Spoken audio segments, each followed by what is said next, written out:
One Last Step, Tara Mills, Chapter 15. Warren pulled onto the parkway as Tara finished entering the address into the GPS, but paused briefly when entering the state. Vermont. The hikers went missing in Vermont? Tara asked as she placed the GPS back down. Warren nodded. About 15 miles southwest of Hanover, he confirmed. He had already filled her in on what he knew, but the fact that they had gone missing in a different state was a new detail to her. He had already informed her that it was another couple in their 20s missing, and that the local police got a call that very morning from that girlfriend's worried aunt. Her niece was supposed to be checking in with her that morning, but after hours went by and she received no call, she got worried, especially knowing the events that happened in the trail in New Hampshire. And after getting a general location of where the couple camped the night prior, it didn't take long to find where they stayed. All that was left behind was a trail of blood and a compass, and they knew immediately that it was connected to the other cases. Warren's phone vibrated in the center console, and he quickly picked it up and held it to his ear. Tara listened intently. She couldn't hear the voice on the other end, but there was an urgency in Warren's face and tone, and she knew it was something important. The call was brief, and he soon placed the phone back down. Tara asked, "Who was it?" "The National Park Service," Warren replied as he glanced between her and the road. "They are closing down a 20-mile stretch of the Appalachian Trail in New Hampshire and Vermont." How they will keep people off it? Tara knew that to inform every hiker in that area would be a difficult job, and to keep people off it could be the next to impossible due to multiple access points. But if carried out successfully, it could certainly keep hikers safe until the killer was caught. They are sectioning off territories to the local PD. It's their job to keep hikers off it. Tara nodded. She hoped hikers would listen and that the efforts of the local PD would be successful, but they also didn't know where the killer would strike next, or if that 20-mile stretch would be enough. The car fell into silence, and Tara stared out the window. There was a barn far off in the field that sat next to the parkway they were now on, but just as quickly as she saw it, they had passed it and it was soon behind them. Suddenly, it occurred to her that just how quickly the killer must be moving. "I think it's pretty clear that the killer is not on foot," she stated as she glanced back at Warren. He nodded. "My guess is a four-wheeler." Tara thought the same. They both knew it was the only form of transportation that would be easily maneuverable on trails and be able to transport bodies. It was a theory that fit, and she toyed with the thought as she turned back toward the window and car fell into silence once again. But as time went by and no words were spoken, Tara's mind drifted and unsettling feelings swirled within her. Another couple went missing. It filled Tara to the rim with a sudden burden of responsibility to the point of near suffocation. She thought, "I failed them." It was a feeling that she was unfortunately privy to and had brought her through years of therapy, initiated her nightmares, and caused her sudden panic attacks.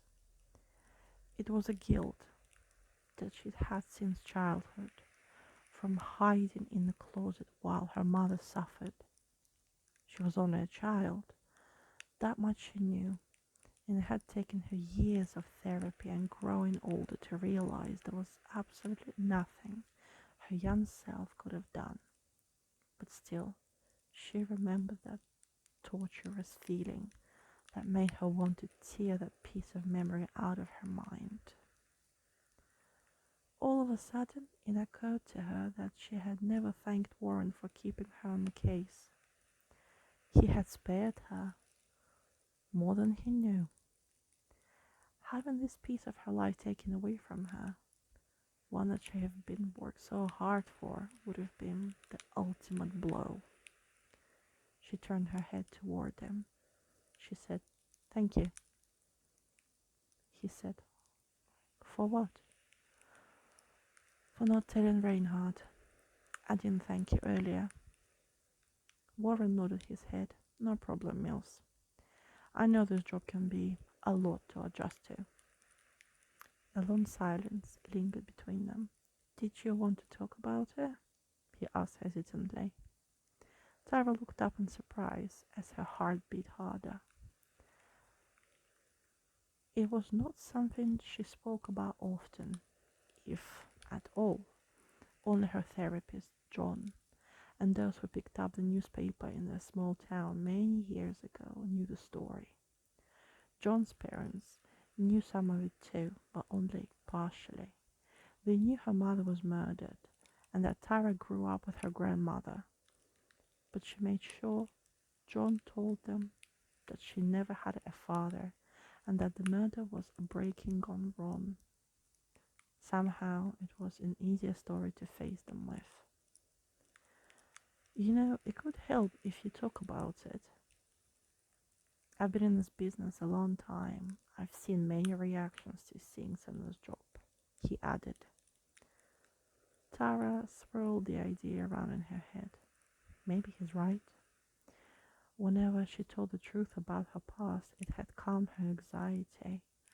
It had happened with John, with her parents. They never spoke much about it afterward, but it was as if her mind could relax once the elephant in the room was discussed. Maybe it was what she needed. This scene just reminded me of something in my past, something I often try to forget. Her words trailed off as she looked down toward her hands fidgeting in her lap. "I mean, that's usually what happens," Warren responded. "You wouldn't have gotten this far and gotten through the academy if you are afraid of death or blood. So I kind of assumed it was something a bit more personal." Tara could sense him look over at her, but she kept her head down and just nodded. "Believe it or not, seeking a job for subconscious reasons is not unusual." He paused. "I guess it's just a natural reaction to seek closure. Joining the FBI could be seen as having power over situations similar to ones in the agent's past." Tara looked up at him. It was as if he could see right through her. "It doesn't make you a bad agent, Mills, but you got to figure it out." Tara hesitated and chose her next words carefully. "But what do agents do when it interferes with work?" Warren let out a big sigh. "Well, that does happen too, Mills. You're not the only one." He looked over at her. "That's the crazy thing." He shook his head at his words. "We go into this seeking power or closure, and 99% of the time we are oblivious to why we even sought out this profession. But for whatever reason, we go into it. And all it does is reopen the wounds we tried so hard to close. Some people have to get out of it. Some find other ways to cope." He paused for a brief second. "Do you like your job, Mills, given what it brought up inside you?" She replied, "Yeah, I do." He smiled. "Well, good. I thought so too." That's why I didn't tell Reinhardt. Tara's hands stopped fidgeting.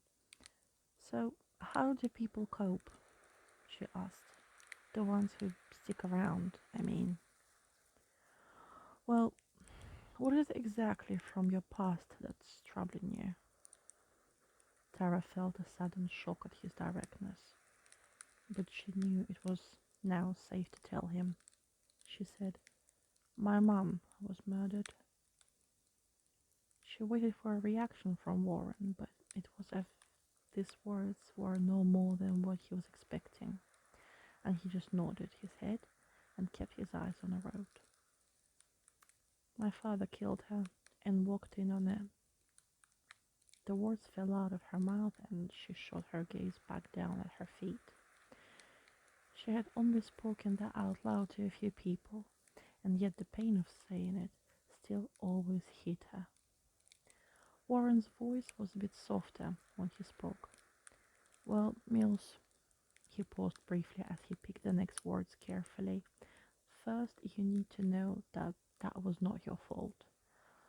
Oftentimes we take blame irrationally, when really we were powerless in the situation." He shot her a glance as though to double check that she was okay and then looked back out on the road. "If you blame yourself, you need to also learn to forgive yourself." There was a brief silence. "And you need to be raw and honest with yourself." Raw and honest. She let the words roll around in her head. You need to face that past. If it's still troubling you, it's past. You can't just bury it. A wound that big needs to be more than a band-aid to heal, or it will never close properly. And then the pain will seep out of you in other ways, like that day, referring to the panic attack. Tara nodded. "Thanks, Warren." He responded, "Of course.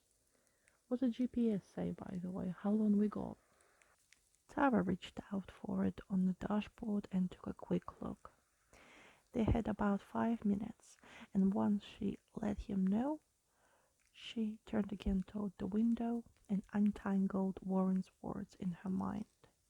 She had already faced her past.